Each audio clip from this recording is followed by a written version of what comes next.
Hello, good morning students. Welcome to your class. Today's class for class 9 subject है science chapter first. In previous class, now we discuss about the state of the matter. So solid के बारे में हमने पहले जो class थी पिछली class उसमें डिस्कस किया था कि सॉलिड की क्या प्रॉपर्टीज होती है, सॉलिड क्या होता है एंड ठीक है. In this class we discuss about liquid and gas. Okay, तो लुक एट द बोर्ड. मैंने आपको बताया सॉलिड से जो स्टेट्स के पहुंच करो जैसे कम आते हैं. मैंने आपको बताया था कि जो सॉलिड लिक्विड गैस यानी जो मैटर्स होते हैं उनके पार्टिकल्स क्या करते हैं, मूवमेंट करते हैं. ठीक है, और इनके जो पार्टिकल्स है एक दूसरे को अट्रैक्ट करते हैं. तो ये हमने क्या पढ़ी थी, इन जो पार्टिकल मैटर्स है उनकी प्रॉपर्टी पढ़ा था. अब बात करते हैं कि सॉलिड और लिक्विड और गैस के जो पार्टिकल्स होते हैं वो किस कंडीशंस में होते हैं. ठीक है, तो आपको बोर्ड पे दिख रहा है कि सॉलिड है, ये लिक्विड है और गैस है. यानी सॉलिड के पार्टिकल्स बिल्कुल बहुत ज़्यादा पास होते हैं, एक दूसरे से सटे हुए होते हैं, यानी कि इनमें अट्रैक्शन फोर्स ज़्यादा होता है. नेक्स्ट है लिक्विड. लिक्विड के पार्टिकल जो होते हैं वो थोड़े से दूर दूर होते हैं. ठीक है, उनमें अट्रैक्शन फोर्स कम होता है. ओके, और फिर आती है गैस. तो गैस के पार्टिकल्स तो काफ़ी सारा दूर होते हैं, यानी कि इनमें अट्रैक्शन जो फोर्स है बिल्कुल कम होता है. ठीक है, तो ये तो अट्रैक्शन फोर्स की बात होगी. फिर बात करते हैं कि इनकी जो प्रॉपर्टी है, जैसे सॉलिड है तो सॉलिड के लिए देखो सॉलिड की डेफिनेट शेप होती है, यानी कि फिक्स शेप होती है सॉलिड की, एंड वॉल्यूम भी क्या होता है, फिक्स होता है. ठीक है, फिर बात करते हैं लिक्विड की. तो लिक्विड के पास डेफिनेट शेप नहीं होती है ना, लेकिन क्या होता है, फिक्स वॉल्यूम होता है ना, वॉल्यूम फिक्स होता है. आप जानते हो लिक्विड को जिस भी बर्तन में डालते हैं, पोट में डालते हैं, तो हमारा लिक्विड वैसे ही बन जाता है. ग्लास में डालेंगे तो ग्लास जैसा, है ना. तो नेक्स्ट है गैस. तो गैस के पास क्या होता है ना, गैस के पास वॉल्यूम तो क्या होता है, फिक्स होता है, बट इसका जो वो क्या बोलते हैं शेप जो होती है इसकी क्या होती है, डेफिनेट नहीं होती है, यानी कि बदलती रहती है. ओके, जैसे सिलेंडर में हमने गैस भरा तो सिलेंडर जैसी शेप हो गई. ठीक है, जो भी है. लेकिन एक बात है इनमें, क्या गैस की जो कंप्रेसिबिलिटी होती है वो बहुत ज़्यादा हाई होती है ना. कंप्रेसिबिलिटी मतलब दबाव क्षमता. और फिर बात करते हैं लिक्विड की. ठीक है, वो इससे थोड़ी ज़्यादा होती है, और सॉलिड की बिल्कुल जीरो होती है. मतलब सॉलिड को हम कंप्रेस नहीं कर सकते, दबाव नहीं बना सकते सॉलिड पे. ठीक है, तो ये कुछ प्रॉपर्टी है जो आपको बेसिकली ध्यान में रखनी है. एंड अब हम टॉपिक जो अपना लिक्विड, ठीक है, उसके बारे में लिखते हैं, उससे थोड़ा डिस्कस करेंगे. तो come on the topic and ready with me. Okay, the liquid states, you know that about liquids. हाँ, मैंने आपको बता दिया अभी.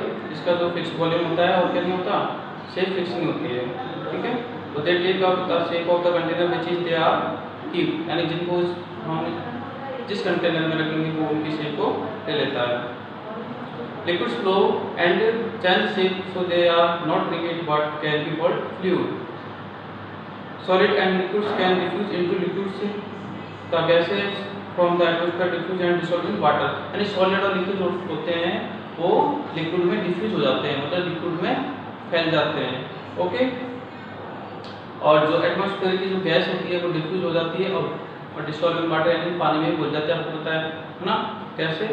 तो देखो these gases especially oxygen and carbon dioxide are in a share of the survival aquatic plant. यानी कि पानी में जो एक्वेटिक प्लांट्स होते हैं या फिर एक्वेटिक एनिमल्स जो होते हैं, ठीक है, उनके लिए भी गैस क्या होती है, ज़रूरी होती है ना. जैसे तो उनके लिए क्या है, वो सॉइलेबल गैस को क्या करते हैं, इनटेक करते हैं, यानी कि पानी में भी गैस घुल जाती है. तो इट मीन्स गैस जो है डिफ्यूज हो जाता है किसमें, वाटर में. वाटर में लिक्विड में होता है. नेक्स्ट है all living creature needs to breathe, survive the aquatic animals and breathe underwater due to the presence of the distilled oxygen in water. We may conclude that solid liquid gas can diffuse into liquids. Solid liquid gas can diffuse into liquids. The rate of diffusion of the liquids higher than of solid. Okay, आपको पता ही होगा कि diffusion देखो एक word आया जैसे compressibility है, diffusion है। डिफ्यूजन भी एक वर्ड है। डिफ्यूजन मतलब है घुलना मिलना है फिर फैलना, ठीक है। तो आपको पता है सबसे ज़्यादा डिफ्यूजन जो होता है इसमें होता है, ठीक है, इससे थोड़ा कम इसमें होता है और इसमें बिल्कुल कम होता है, यानी डिफ्यूजन नहीं होता। आपको पता है सॉलिड जो होता है वो पानी में घुलता है कि नहीं ना, तो यानी डिफ्यूजन इसका कम होता है। अब हम देखते हैं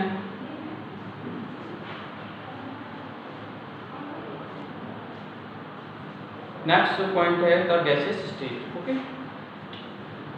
गैसेस स्टेज के बारे में मैंने आपको थोड़ा बता दिया है और अब हम देखते हैं बुक से। तो have you ever observed A balloon seller? आपने बैलून सेलर को देखा है, गुब्बारे जो बेचता है उसको, है ना। तो वो गुब्बारे बेचता है, बहुत सारे गुब्बारे, मतलब वो एक छोटे से जो भी सिलेंडर उसके पास, उसमें बहुत सारे गुब्बारे का कर है फिल कर लेता है, ठीक है। How can that possible? हाँ, बिकॉज नेक्स्ट पैराग्राफ देखो, we have observed that gas are highly compressible, यानी कि गैस जो होती है वो हाईली कंप्रेसिबल होती है। और इसी प्रॉपर्टी की यूज के अकॉर्डिंग हम क्या करते हैं, बैलून से मतलब एक छोटे से सिलेंडर में बहुत सारे बैलून को क्या कर सकते हैं, भर सकते हैं। Okay, the liquefied petroleum gas है एलपीजी, जिसके बारे में सुना है आपने, है ना। एलपीजी को हम अपने घर में यूज लेते हैं, ठीक है। तो LPG that we get we home to cooking of oxygen supply to hospital carrying compressed gas. LPG का फुल फॉर्म क्या होता है, liquid petroleum, liquefied petroleum gas, ठीक है। और एक और होगी सीएनजी। सीएनजी का मतलब होता है कॉम्प्रेस्ड नेचुरल गैस। सीएनजी को हम यूज लेते हैं व्हीकल्स वगैरह में, ठीक है। और भी तो एलपीजी और सीएनजी दोनों में हाई कंप्रेसिबिलिटी होती है, मतलब इनकी कंप्रेसिबिलिटी इतनी होती है कि एक छोटे से बर्तन में भी हम बहुत अमाउंट की गैस को क्या कर सकते हैं, फिल कर सकते हैं, है ना। अब देखो कंप्रेसिबिलिटी किस पे डिपेंड है। आपको पता है कि जो गैस होते हैं उसके पार्टिकल्स बहुत दूर दूर होते हैं, तो यानी कि इनको कंप्रेस करने के लिए बहुत दबाव देना पड़ता है, मतलब इनको एक पास लाने के लिए बहुत दबाव देना पड़ता है, तब जाके मतलब एक छोटे सिलेंडर में बहुत सारे हम गैस को फिल कर सकते हैं, है ना। इनको पास लाना मतलब इनको एक तरह से कंप्रेस करना होता है। Next paragraph, we come to know of what is being cooked in the kitchen without even entering there, यानी हम ये पता लगा सकते हैं कि किचन में क्या पक रहा है ना, बिना हम उसमें जाके। हाउ कैसे पॉसिबल है ये? तो देखो, व्हाई द स्मेल यानी reach our nostril, how does the smell reach us, यानी कि वो स्मेल है वो हमारी नाक तक कैसे पहुंचती है, ठीक है। तो the particles of the aroma of the food, यानी कि जो हमारा फूड होता है, एरोमा, एरोमा मीन्स होता है सुगंध, यानी कि फूड की जो पार्टिकल्स होते हैं, जो उनकी जो सुगंध है वो हमारे क्या होती है, एयर में मिक्स हो जाती है और हमारे जो है नॉस्ट्रिल तक पहुंच जाती है। The smell of the hot cooked food reaches in the second compare with the help of the rate of diffusion solid and liquid gas, यानी कि हॉट स्टफ होगा उसकी जो स्मेल है या फिर, ठीक है, वो हमारे पास तक जल्दी पहुंचती है कोल्ड की बजाय। Gases show the property of the diffusion very fast into the gases, यानी जो गैसेज होती है ना वो सबसे ज़्यादा डिफ्यूजन की प्रॉपर्टी शो करती है, मैंने अभी बताया था, सबसे कम, फिर उससे कम, ठीक है, और सबसे ज़्यादा।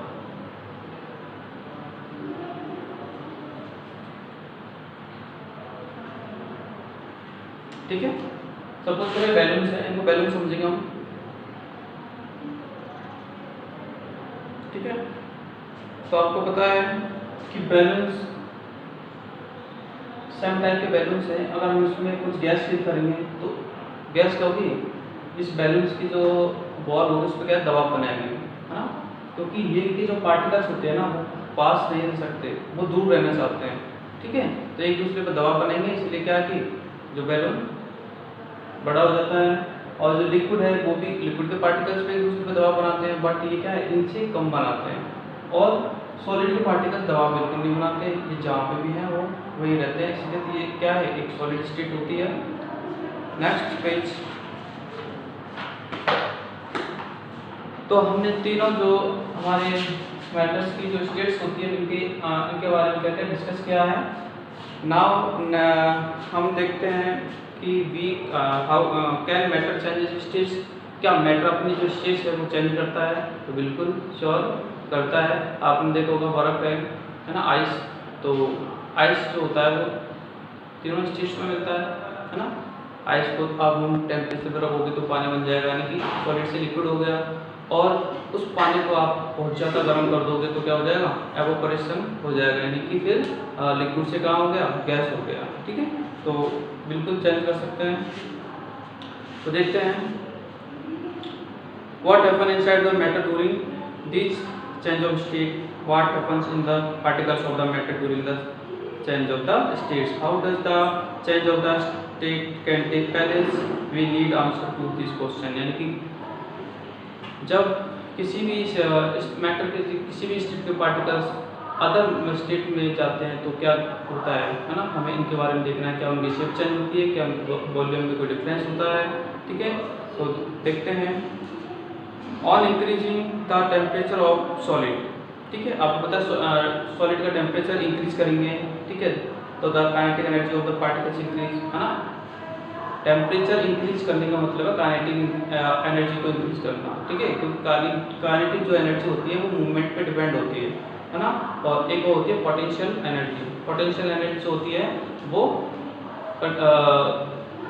जो किस पे डिपेंड होती है, कंडीशंस पे डिपेंड होती है, यानी स्टेबिलिटी पे डिपेंड होती है, यानी कि कोई चीज़ स्टेबिलिटी पे। ओके, तो नेक्स्ट देखते हैं due to the increase of the kinetic energy the particles of starting vibrating each other speed, है ना, the energy is supplied by the heat overcome the force of the attraction between the particles leave their fixed position and the start moving more freely. यानी जब हम क्या करते हैं किसी भी स्टेट में किसी मैटर जो होता है उसको अगर हम हाई टेम्परेचर देते हैं, ठीक है, तो टेम्परेचर देने से क्या होता है, पार्टिकल्स जो होते हैं वो अपनी जो मेन कंडीशन होती है उसको क्या है छोड़ते हैं और वो क्या होते हैं, फ्री हो जाते हैं। ठीक है, a state is reached. Okay, suppose करो आइस है, ठीक है, आइस का रूम टेम्परेचर पर रखेंगे तो आइस के जो पार्टिकल्स होंगे उनको क्या मिलेगी, हीट मिलेगी। रूम टेम्परेचर में क्या होती है, हीट होती है, एक नॉर्मल हीट होती है। तो देन वो क्या करेंगे, एक मेल्ट होंगे, और मेल्ट होने के बाद में क्या है वो वाटर बन जाएगा। फिर हम अगर वाटर को हाई टेम्परेचर देते हैं यानी कि ज़्यादा ही, ठीक है, तो देन क्या होते हैं जो वाटर यानी कि जो लिक्विड है उसके जो पार्टिकल्स होते हैं वो भी और दूर जाना चाहते हैं, क्योंकि आपको पता है ज़्यादा टेम्परेचर देंगे पार्टिकल ज़्यादा मूवमेंट करेगा, तो देन कौन सी कंडीशन आती है, गैस। तो यानी कि हमारा जो लिक्विड है वो लिक्विड में मैटर जो है वो स्टेट चेंज कर सकता है। A stage is reached when the solid melts and converted into liquid. The minimum temperature at which each solid melts to become a liquid of the atmosphere pressure is called the melting point। यानी कि वह temperature है ना, वो temperature जिस पर एक solid क्या होता है लिक्विड में कन्वर्ट हो जाता है, लिक्विड में कन्वर्ट होने लगता है, उसको हम बोलते हैं मेल्टिंग पॉइंट। क्या बोलते हैं, मेल्टिंग पॉइंट। मेल्टिंग पॉइंट मतलब गलनांक बिंदु। ठीक है, गलनांक बिंदु यानी कि किस कंडीशन को मेल्ट होने लगा है। ठीक है, तो आपको बिल्कुल ध्यान रखना है जो आइस होता है, आइस का मेल्टिंग पॉइंट होता है 270 डिग्री सेल्सियस।